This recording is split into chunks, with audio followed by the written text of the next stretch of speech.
नमस्कार। आज हम कैलाश पर्वत से जुड़े कुछ गहरे रहस्यों पर बात करने वाले हैं। नमस्कार। हाँ, कैलाश पर्वत जिसके बारे में इतनी बातें हैं, इतनी मान्यताएं हैं। बिल्कुल। मतलब ये वो पर्वत है जो हिंदू, बौद्ध, जैन कई धर्मों के लिए परम पवित्र है, लेकिन आज तक कोई इसके शिखर पर पहुंच नहीं सका। सही बात है। जबकि ये माउंट एवरेस्ट से भी कम ऊंचा है। ये बात वाकई सोचने वाली है। हाँ, और जो जानकारी हमारे पास है उसमें कुछ हैरान करने वाली बातें भी हैं। जैसे कि यहाँ समय तेजी से बीतता है। जी, ये सुना है। और इसे एक प्राचीन मानव निर्मित पिरामिड भी बताया गया है। और एक बात और कि 2001 में चीन सरकार ने वहां कुछ ऐसा देखा या अनुभव किया, फिर पर्वतारोहण पर ही रोक लगा दी। हाँ, ये घटना भी काफी चर्चा में रही है। तो आइए इन्हीं सब स्रोतों के आधार पर कैलाश के इन रहस्यों को, इन दावों को थोड़ा समझने की कोशिश करते हैं।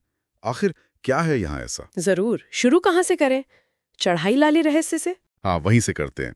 पहला सवाल तो यही है, 6,718 मीटर ऊंचा कैलाश 8,848 मीटर ऊंचे एवरेस्ट के मुकाबले कम ऊंचा होकर भी अजय क्यों है? एवरेस्ट पर तो जैसा आपने कहा हजारों लोग चढ़ चुके हैं, पर कैलाश पर कोई नहीं। कहा तो यही जाता है। तो देखिए, एक मुख्य वजह तो जाहिर है, इसकी गहरी धार्मिक आस्था। हाँ, हिंदू इसे शिव का निवास मानते हैं, बौद्ध बुद्ध डेमचोक का स्थान। जी, और जैन प्रथम तीर्थंकर ऋषभदेव का निर्वाण स्थल। तो बहुत से लोगों के लिए, बल्कि कहिए सभी श्रद्धालुओं के लिए, इस पर चढ़ना मतलब पवित्रता भंग करना है। सही है।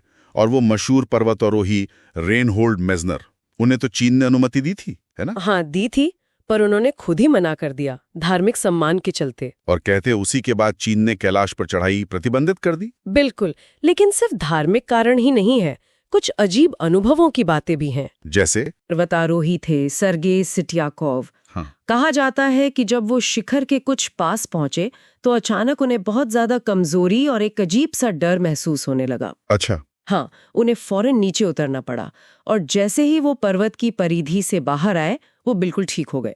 तो मतलब धार्मिक कारणों के साथ साथ कुछ ऐसे रहस्यमयी अनुभव भी जुड़े हैं चढ़ाई ना होने से। जी, और ऐसे ही अजीब अनुभव समय को लेकर भी बताए जाते हैं। हाँ, वो समय वाली बात कि कैलाश के पास समय बहुत तेजी से भागता है। कुछ यात्रियों ने ऐसा दावा किया है कि उनके बाल और नाखून सिर्फ 2 दिन में उतने बढ़ गए जितने आमतौर पर 2 हफ्ते में बढ़ते हैं। ये तो बहुत ही अजीब है। और एक रूसी डॉक्टर और शोधकर्ता है अर्नस्ट मुल्दाशेव। हाँ। उन्होंने तो इससे भी ज्यादा चौंकाने वाली बात लिखी है। क्या? उनके अनुसार कुछ पर्वतारोही जो एक निश्चित ऊंचाई तक गए, हाँ। वो अचानक बहुत तेजी से बूढ़े दिखने लगे, और साल भर के अंदर ही उनकी मृत्यु हो गई, बुढ़ापे के लक्षणों से। क्या कह रही हैं? मतलब इतनी जल्दी? ये दावे तो वाकई हैरान करने वाले हैं। हाँ, पर देखिए, ये मुल्दाशेव के अपने अध्ययन और यात्रा वृत्तांत पर आधारित दावे हैं। अच्छा। इन्हें अक्सर थोड़ा रहस्यमयी या विवादास्पद माना जाता है। वैज्ञानिक तौर पर इनकी पुष्टि नहीं हुई है। समझ गया। पर ये कैलाश से जुड़ी कहानियों का हिस्सा तो बन ही गए हैं। बिल्कुल। और इन्हीं अर्नस्ट मुल्दाशेव ने 1999 में अपनी टीम के साथ अध्ययन करके ये भी कहा था कि कैलाश असल में एक विशाल मानव निर्मित पिरामिड है। जी हाँ, उनका सिद्धांत था कि ये एक मुख्य पिरामिड है जिसके चारों ओर छोटे पिरामिड है। और उन्होंने रात में पहाड़ के अंदर से कुछ आवाजें सुनने का भी दावा किया था, फुसफुसाहट जैसी। हाँ, फुसफुसाहट और पत्थर गिरने जैसी आवाजें, मानो पिरामिड के अंदर कोई हो। पर फिर वही बात, ये उनके व्यक्तिगत निष्कर्ष है, वैज्ञानिक प्रमाण नहीं। चलिए अब जरा कैलाश के पास की उन 2 अनोखी झीलों पर आते हैं, मानसरोवर और राक्षसताल। हाँ, ये भी बड़ा दिलचस्प पहलू है। बिल्कुल पास पास है, पर एकदम अलग। मानसरोवर दुनिया की सबसे ऊंची मीठे पानी की झीलों में से एक, एकदम शांत, गोल, सूर्य जैसी, और कहते हैं कभी जमती नहीं। जी, और वहीं दूसरी तरफ राक्षसताल, दुनिया की सबसे ऊंची खारे पानी की झीलों में से। और उसमें कोई जीवन नहीं है और वो हमेशा अशांत रहती है। अजीब है बा। बिल्कुल। पौराणिक कथाएं तो राक्षसताल को रावण की तपस्या से जोड़ती हैं। 2 झीलें एक ही जगह पर इतनी अलग। वैसे इसका कोई सीधा साधा भौगोलिक कारण भी बताया गया है शायद? हाँ, बताया जाता है। मानसरोवर में ग्लेशियर से ताजा पानी आता रहता है, और उसका एक निकास भी है जिससे पानी बदलता रहता है। अच्छा, इसलिए मीठा और साफ। जी, जबकि राक्षसताल का कोई निकास नहीं है, तो हजारों सालों में पानी भाप बनकर उड़ता गया और नमक जमा होता गया। तो वो खारी हो गई। और अशांति का कारण? वो शायद वहां चलने वाली तेज हवाएं और झील का जो आधा चांद जैसा आकार है वो हो सकता है। एक और बात, कैलाश को एक्सिस मुंडी यानी दुनिया की धुरी भी माना जाता है। हाँ, कई प्राचीन संस्कृतियों में ये मान्यता है, वो बिंदु जहाँ स्वर्ग और पृथ्वी मिलते हैं। और कुछ स्रोतों में वो दूरी वाला दावा भी है कि कैलाश से स्टोनहेंज और उत्तरी ध्रुव की दूरी ठीक 6666 किलोमीटर है। जी, और दक्षिणी ध्रुव की दूरी ठीक 2 गुनी, यानी 13,332 किलोमीटर। क्या ये सही है? देखिए, ये दावे सुनने में तो बड़े रहस्यमयी लगते हैं, पर वास्तविक भौगोलिक दूरियां थोड़ी अलग हैं। अच्छा, कितनी? स्टोनहेंज लगभग 6,000 किलोमीटर है, उत्तरी ध्रुव करीब 5800 किलोमीटर, और दक्षिणी ध्रुव? वो लगभग 13,000 से 14,000 किलोमीटर के बीच। तो वो 6,666 वाला अंक गणित शायद सटीक नहीं बैठता। मतलब आंकड़े बिल्कुल सटीक नहीं है। नहीं, पर इससे कैलाश का जो आध्यात्मिक और प्रतीकात्मक महत्व है वो कम नहीं होता। सही बात है।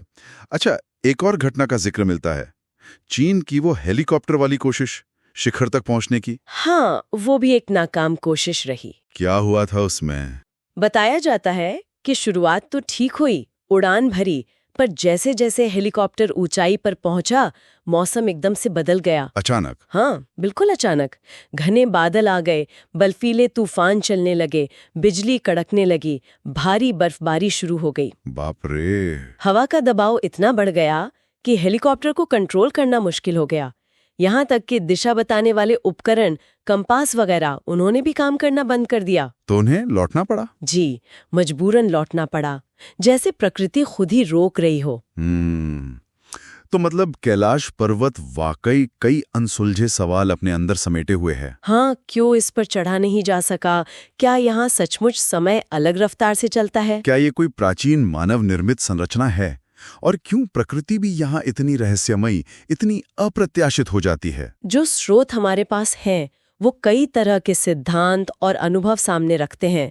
कुछ धार्मिक आस्था से जुड़े हैं, कुछ वैज्ञानिक अटकलों जैसे लगते हैं, और कुछ तो पूरी तरह से रहस्यमयी हैं। हाँ, तो ये पूरी चर्चा एक सवाल तो छोड़ी जाती है मन में। क्या? कि क्या कैलाश पर्वत को सचमुच कोई अलौकिक शक्ति, कोई दिव्य शक्ति सुरक्षित रखती है, या ये बस बहुत ही जटिल प्राकृतिक घटनाएं और गहरी मानवीय श्रद्धा का एक संगम है? और शायद इंसान ने इसे अछूता रखना ही बेहतर समझा है। हाँ, शायद हो सकता है कुछ रहस्यों का अनसुलझा रहना ही ठीक हो, वही उनकी खूबसूरती हो। बिल्कुल।